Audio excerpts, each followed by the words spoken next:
Howdy y'all, and welcome back to the Texian channel. This is episode 6 and part 3-part series, Offshoring and the Rise of the Chinese Communist Party. Who or what would you say poses the biggest threat to the United States and its people?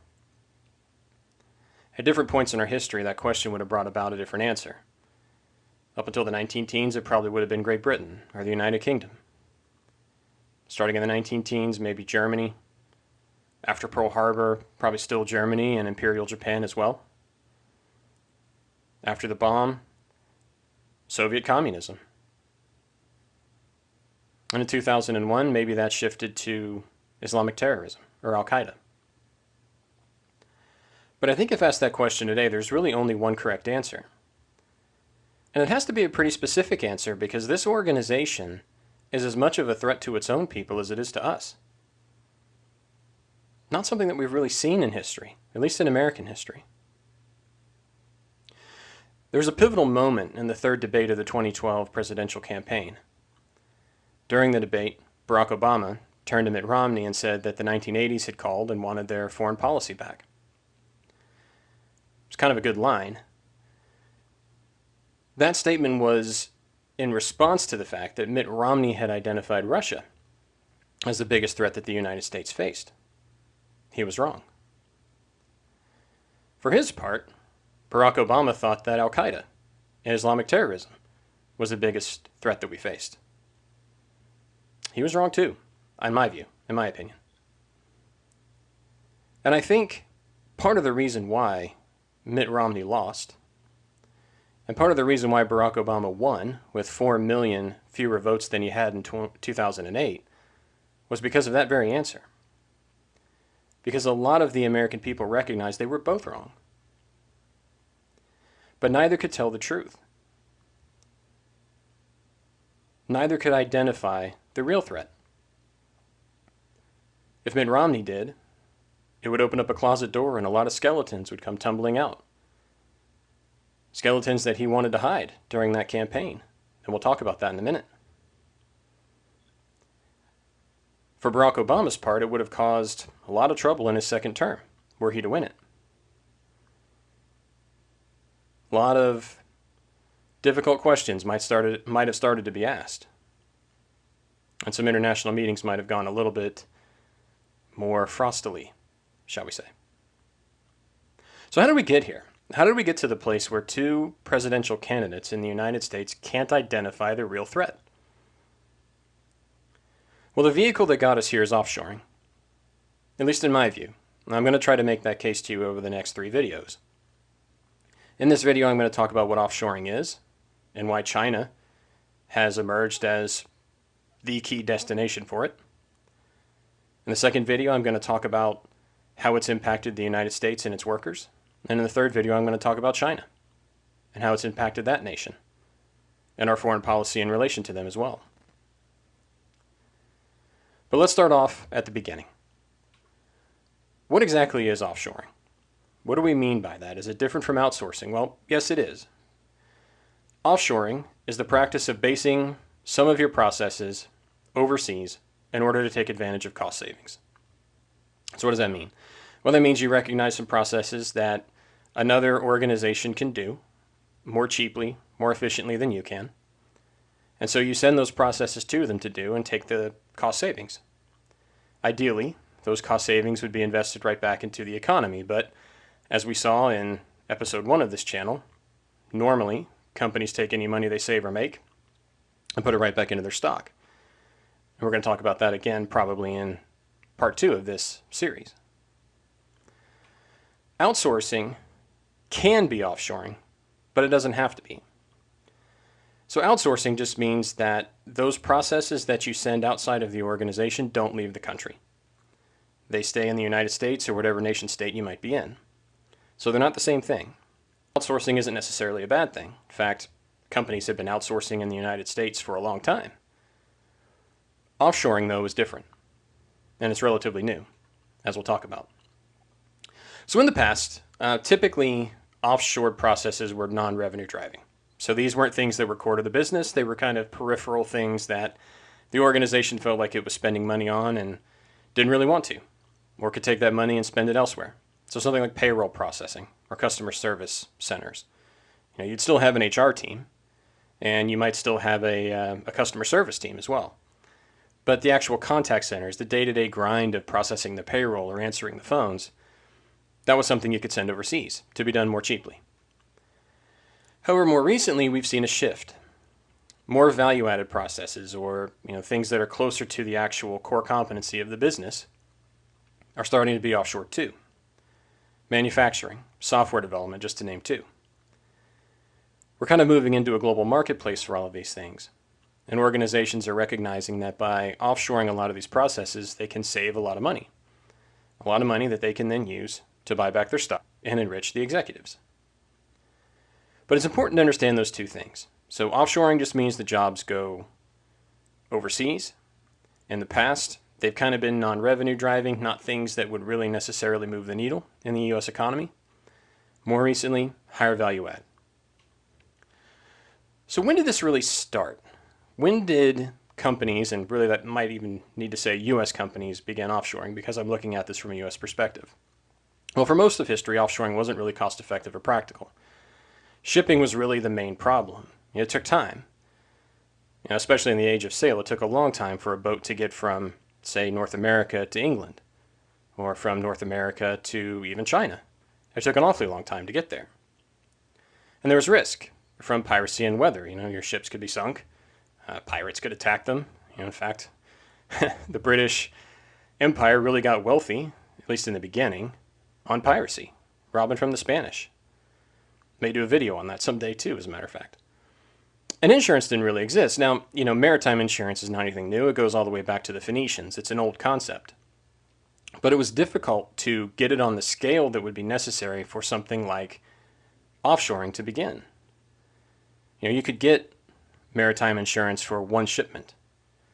But if you were doing this repeatedly over and over and over again, and it was central to your business and core to your business, you needed a lot of coverage.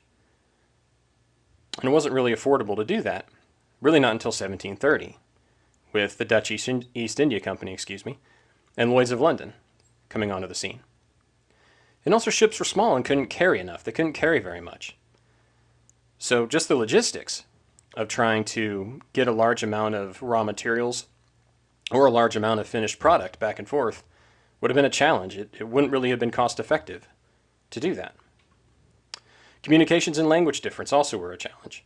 Before the telegraph, it would take equally long for a letter to get from the United States to Great Britain or China. And even with the telegraph, you were limited in what you could say. You couldn't just write a dissertation. That's why telegrams, are always really short, and drop words that aren't really necessary to get the point across. And with language differences, of course, you'd have to have someone who spoke the native tongue. You'd have to have somebody that could communicate to the workers, while the head of that organization or entity that was there would have to speak English in order to be able to work with the mother office back home, wherever that might. So that posed a challenge too, and threw up a little bit of an impediment. Many nations were unstable. Property rights weren't of cultural importance, so you ran the risk of the king or the leader of the tribe or whoever it might be from just walking up and taking your product. Taking the raw materials that you had sourced, seizing the finished product from you. And you had no recourse. There was no course to go to. You could go, to your government and try to get them to intervene and declare war on whatever tribe had done that to you.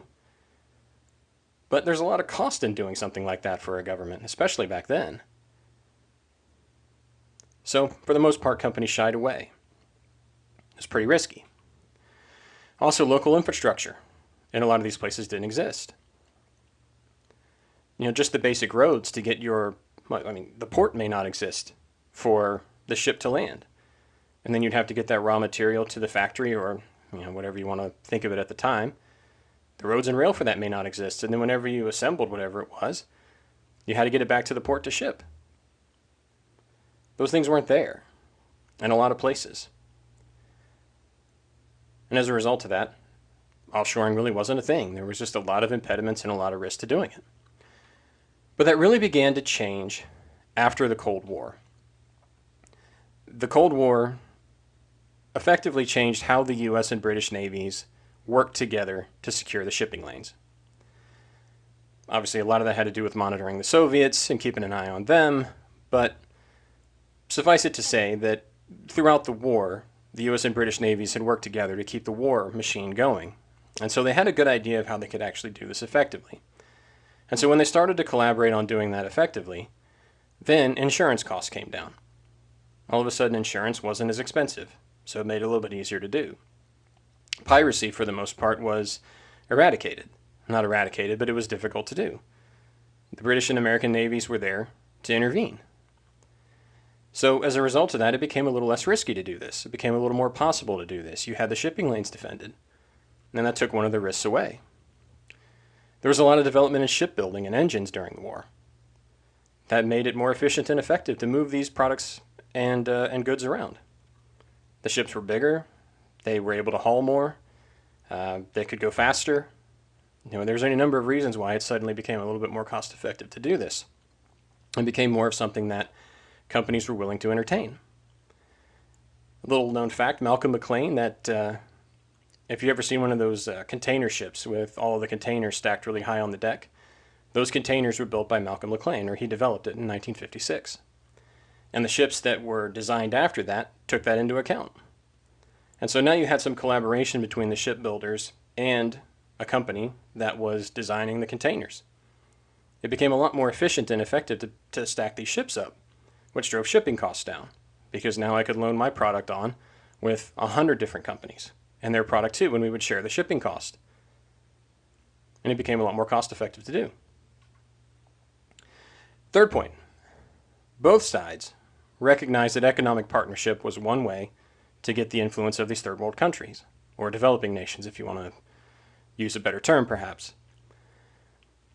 NATO and the NATO powers began to invest in a lot of these places, mainly to counter Soviet influence, so that improved the economic infrastructure. Ports were built, roads and rails were built. Some of the impediments in that regard were overcome. There was a lot of capital that was given for defensive weapons, from U.S. contractors, of course. Good business. But that capital allowed the local authorities to get more of a control. And a deal was struck. We'll give you these weapons, but you have to use them for our purposes. Mainly, standing by us if the Soviets intervene, but also developing your country. It's good for you, it's good for us. And all of that was really just to pull nations away from communism and into a market mindset. We thought if we can get in there and invest and show them, the development that market economies bring, then they're less likely to embrace communism. They're more likely to shun the Soviets when they show up. It's a pretty effective strategy. But what it meant was a lot of those impediments were overcome now. Shipping wasn't as dangerous, wasn't as risky. Insurance was cheaper. They could haul more, so the costs were down. Communications had changed also. And, some of the instability of the nations and the local infrastructure was fixed by the investment from the United States or from the NATO countries or the UN. All of it really had to do with countering Soviet influence, but it had the net effect of starting to develop these other nations as potential partners for offshoring. So when did China really become a player? Well, after Mao Zedong came to power, right around 1950, we ceased diplomatic relations with them. So that's the United States. Pretty much all of the NATO countries followed us, but we were really the first one to do it. And we didn't really have any diplomatic relations with them until the early 1970s. A lot of that had to do with Mao being in power and really not having any interest. But also, our view of it was really that China was a bit player, and that our focus should be on Russia and the Soviets and trying to limit their influence. But Nixon and Kissinger, I think, had a pretty good insight. I think they recognized in the early 1970s that maybe, just maybe, China could be pulled away from the Soviet Union and into our sphere of influence, and that would have a pretty profound effect on the geopolitical dynamic. So starting in the late 60s and the early 1970s, the United States began to change its policies towards China. In 1969, June of 1969, we removed the Foreign Assets Control requirement. Now, you might be thinking, what on earth is the Foreign Assets Control requirement? But it basically means that any subsidiary company would no longer need a license from the Treasury Department and in the nation that they're in to ship strategic goods to China. So, for example, if a company from the U.S. had a subsidiary in, let's say, South Korea, in the past, they would have to get a license from the Treasury Department, the U.S. Treasury Department, and from the or the South Korean government, to ship any strategic goods, which is kind of, defense and anything else that would be of a strategic nature. You'd have to get some approvals to do that. And what this removing the Foreign Assets Control requirement really meant was you no longer had to get the Treasury Department's approval. And that cleared a hurdle. And so the onus was really put on these other countries to decide whether or not the shipping should happen. And of course, because they wanted to maintain good relations with the United States, they tended to follow suit. In June of 1971, Nixon ended the trade embargo outright. Now, that had been in place since the 1950s. And by removing it, it allowed the United States to actually ship those non-strategic goods to China and also move Chinese goods from port to port. So in other words, you still couldn't ship anything that was strategic in nature to China. But if you wanted to move something that was non-strategic, or if a Chinese company said, we have these goods and we want them moved from, say, Peking, or, I think Peking's a port city in China, and we want them moved to Australia, a U.S. shipping company could get involved in that. They could bid on that and do that work. Couldn't do that before the trade embargo was removed. But Nixon did it in 1971. And in February of 1972, he and Henry Kissinger went to Beijing. Now, tensions had been high between the Soviets and the Chinese, and I kind of mentioned a second ago that we were trying to pull them away from the Russians, from the Soviets, and put them into our sphere of influence. Now, part of the reason why I think Nixon and Kissinger made this decision was that tensions had been high. There's actually some border fighting between the Soviets and the Chinese in 1969. Now, I'm not going to dive into that too much. If you want to learn more about that and the sort of Sino-Soviet relations in the late 1960s, there's things you can go out and read online. But for the purpose of this video, suffice it to say that the Chinese weren't necessarily keen on the Soviets at this point. There was a lot of geopolitical wrangling that was going on. And we thought that if we normalized relations with them and increased trade, we could do some things. We could first get some help in Vietnam. The North Vietnamese were getting a lot of support from China. A lot of the goods that they needed for their war effort were coming through China. China was providing them with money and weapons. And that allowed them to stay away from the negotiation table. And of course, we wanted out of Vietnam. Nixon had campaigned on that in 1968. The whole country wanted out of Vietnam. We thought we might be able to get China's help with that. And secondly, like I said a second ago, we could move them away from Soviet influence and over to the West. And in so doing, change the dynamic. Change the geopolitical dynamic of the Cold War. It would have been a massive coup, and in fact it was, in winning the Cold War. There's a story that I think it was the Russian ambassador to China walked around for months with a scowl on his face after this trip, because he recognized what it meant. He recognized the damage that this was going to do to the Soviet effort to win the Cold War. It wasn't a bad move from Nixon. It's pretty shrewd. As a result of this mission in 1972, Nixon established a permanent U.S. trade mission, which basically means that Western companies could come over on a permanent basis and pursue economic opportunities in China. So, in the past, of course, you could just ship Chinese goods from port to port. Now you could come over and actually try to get business done in China itself. Seek out opportunities to do business, simply put.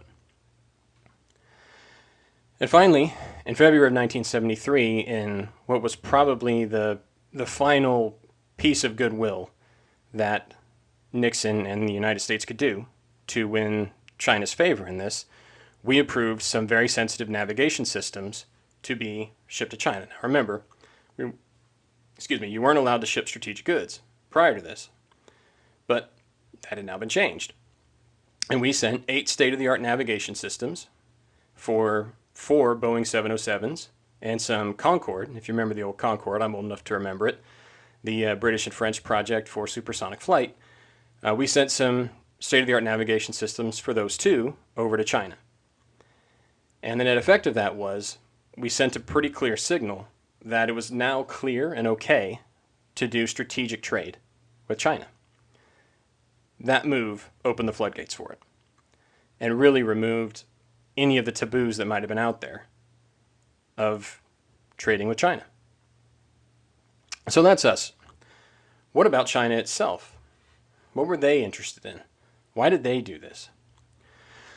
Well, they also had to make some changes to accommodate too. It wasn't going to come free for them. But, as I kind of said a second ago, they were moving away from the Soviet Union. Mao was getting older. They'd been through a cultural revolution. They'd been through the Great Leap Forward.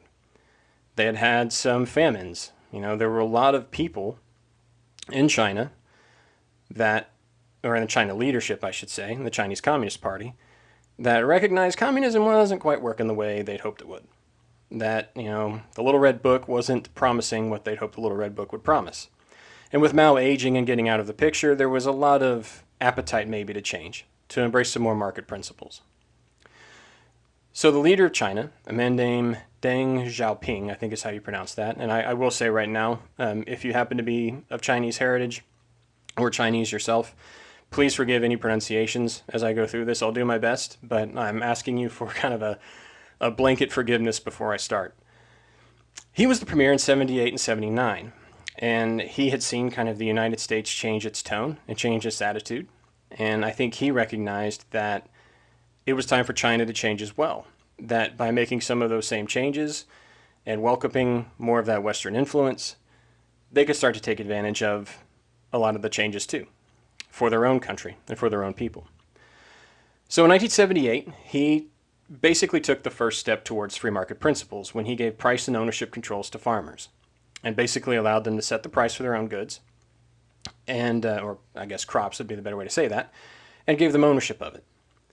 And this was really designed to do 2 things. Obviously they wanted to lure foreign investment because they wanted people to come in and say, well, we can actually make money now on Chinese farming, so let's come in and do a little FDI and buy up some of these properties, or perhaps partner with some of these Chinese farmers and make some money. So let's bring in some foreign direct investment into the country, and then of course also to boost exports. Because when you start to set market controls, then there's profit motive to, obviously no farmer wants to overproduce, but if you do produce more, the price goes down, but of course you have some export opportunities. So this was allowed to boost exports as well, because you now had market pricing. They also set up 4 special economic zones right on the east coast of China. I think that's Shantou, Shenzhen, Zhuhai, and Ximen. I think I did pretty good there. I hope so. These had the same goal: attract foreign direct investment and leverage the permanent U.S. trade mission to grow business opportunities between U.S. companies and Chinese business. So by setting up these special zones, China was hoping that the FDI would come in, U.S. companies would come in, they would recognize the changes in China, and you could start to see more business get done. And they made some additional reforms in the late 70s and early 80s. They gave local governments more control and allowed them to actually run the businesses in a competitive environment. That hadn't been true. Everything was sort of managed out of Beijing in the past, but they gave local governments and provincial governments more control and said, go ahead and compete. You have some freedom now to run this like a more market-based economy. And they did. And of course, that worked better, and people began to prosper. They liberalized some trade policies. I won't dive into that too much. Again, you can learn more about that if you want to. And remove some state price controls. And of course, when you move state price controls and allow prices to actually do what they're supposed to do, markets set better amounts of goods, and the economy improves overall. For his part, Nixon didn't learn this lesson. Actually, a couple years earlier, he had set wage and price controls in the United States, and it was a catastrophe. But the Chinese removed them, and by doing that, it improved the economy and improved China as a place to do business. Now, the key event, I think, in this whole process was most favored nation status. And I'll explain what that means in a second. But that was the big jump. That was the Hillary step of climbing this Mount Everest, if you want to think of it that way. None of this could have happened without what happened in the 1970s. Those changes had to be made. However, by the time we get to this point, and when this most favored nation status is awarded China, the game changes. It changes completely, for reasons that I'll talk about here in a second. So, the Trade Agreement Extension Act of 1951 suspended most favored nation status to communist countries. If you were not a market-based economy, if you were a communist country, you could not get most favored nation status. Couldn't do it. Okay, that was the rule in 1951. In 1962, they passed something called the Trade Expansion Act, and that allowed for most favored nation status to be restored to countries that had had it prior to 1951. So think some of those Eastern Bloc countries, if those countries are moving towards market economies. Now, some of those Eastern Bloc countries were, trying to make baby steps in that way, but of course they were still part of the Soviet Union. So there was really only one country that they had in mind. Well, actually two. Vietnam, who were not making any such step. North Korea, who was not making any such step. And China. So really, the Trade Expansion Act of 1962 was all about China. And it was about allowing for the restoration of that status if they could prove they were moving towards market economies. And this kind of makes sense because the goal is to get these nations to move away from communism. But how are they going to move away from communism if you don't give them trade? If you don't allow them to open up their countries and trade, right? And it's kind of a horse and cart thing. They can't move away from communism until they have the ability to move away from communism. So I don't think this was necessarily a bad act to do this. It was well-intentioned. But it did mean that China got on a path to MFN status again when perhaps they shouldn't have. Now, the 1974 Trade Act had something called the Jackson-Vanik Amendment. And what it basically said was, okay, the Trade Act of 74 said, okay, you can restore most favored nation status to any country, regardless of what they're doing, but Congress and the President have to approve it annually. Every single year, Congress and the President has to look at that exemption and say, yes, we're going to allow an exemption here because of X, Y, and Z.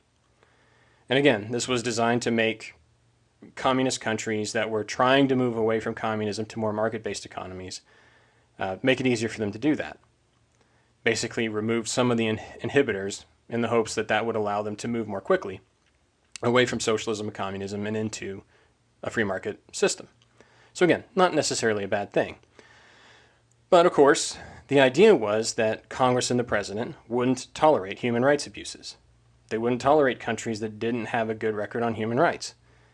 If they did have a bad record on it, if they were committing human rights abuses, the idea was Congress and the President would say, no, we're not going to give you most favored nation status.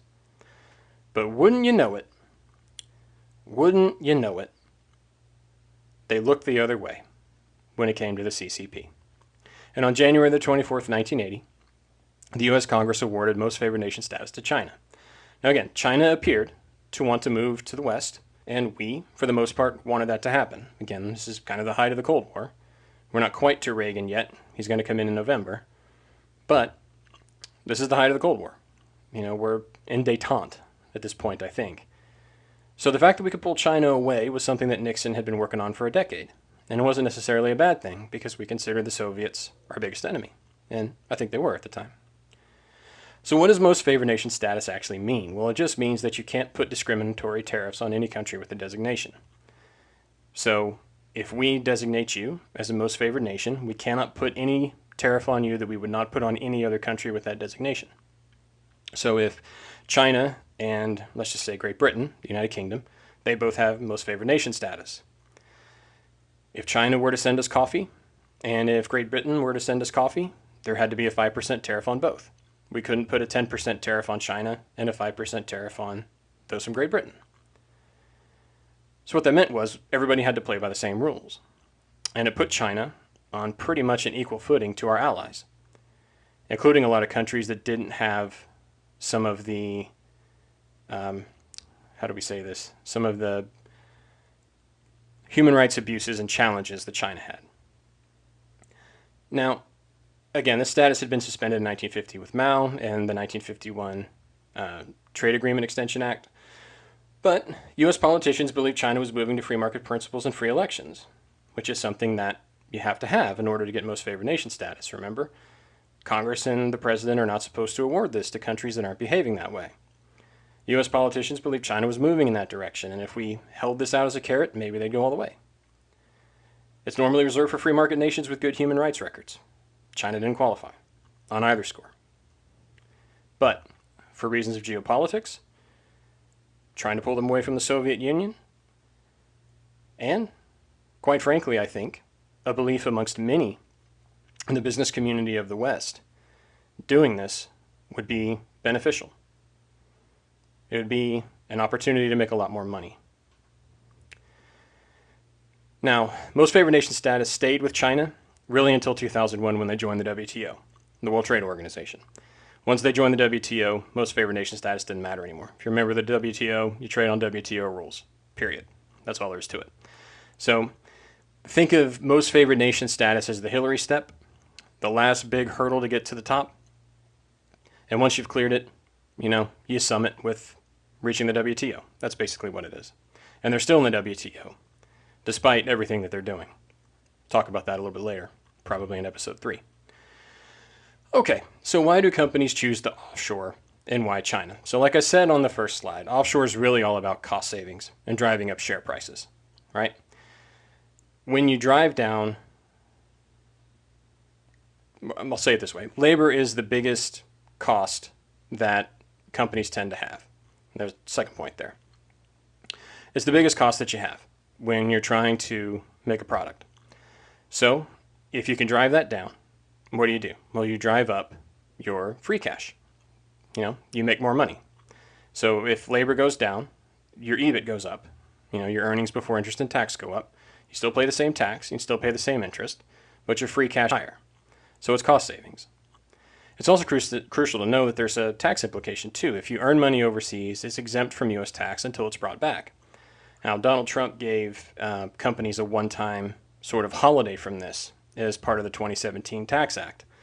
Man, some companies brought some capital back, but of course, what do they do with it? Well, they bought back their stock because that's what they always do when they have money. And you can go back to episode 1 of this channel if you want to kind of learn more about that. Now, third thing, real estate for greenfield sites is a little bit cheaper and easier to get. There's not as much permitting. There's a lot of land in China. And they have some pretty aggressive right-of-way and eminent domain. So in other words, if you're standing in the way of progress, well, we'll take your house and we'll knock it down. Or we'll build the interstate right past you. I think we've all kind of seen the pictures of that one house where everything around it has been constructed and dug out, and the family is still there, resolutely in that house. Now, that's not the kind of thing that you'd ever see in the West. But in China, they don't care. Chinese Communist Party says this is going to happen, it's going to happen. Doesn't matter what you think. Doesn't matter if that's been your family's house for generations. That's the way things are there. So that makes it a whole heck of a lot easier to get the land you want and to get the right-of-ways that you might want for a rail line to run to your factory or a road to run to your factory. The infrastructure that you need for your factory to actually be successful. Chinese Communist Party will help you get it. Aren't going to let anything stand in the way. And of course, environmental and worker safety rules are also lax. Any violations, you can just pretty much ignore them or just bribe somebody. It's kind of the dirty truth of the matter. And the Chinese Communist Party needs this party to keep going. They can't afford to lose this for reasons that we'll talk about in episode 3. But suffice it to say, if there's some sort of violation, they're not going to put up an environmental roadblock to you or a worker safety roadblock to you if they can avoid it. And even if they do put those things up, well, they'll help you get around it if you can cut them into the deal. And U.S. companies do that quite a bit. Not supposed to, but again, our government's corrupt and is willing to look the other way because it's making them a lot of money too.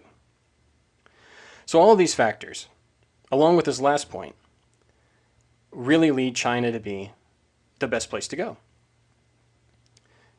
Energy is cheap there.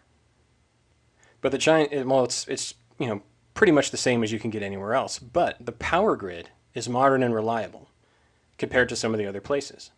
So if you wanted to go to Malaysia or, perhaps India or some other place like that, their power grid isn't as modern and it's not as reliable. The Chinese grid doesn't require building any backup generation. Now, if you go to another country and try to put a massive factory in, they're going to want you to put in backup power generation because they know that you're going to be a massive drain on the already overtaxed grid. And if it goes out, everybody's going to lose power. So they're going to want the company that builds whatever greenfield site they're going to build to come in and also build these things, to build the backup power generation. Well, that means more cost. And American companies obviously don't really want to pay that cost. So China becomes, a pretty good place to go because of that.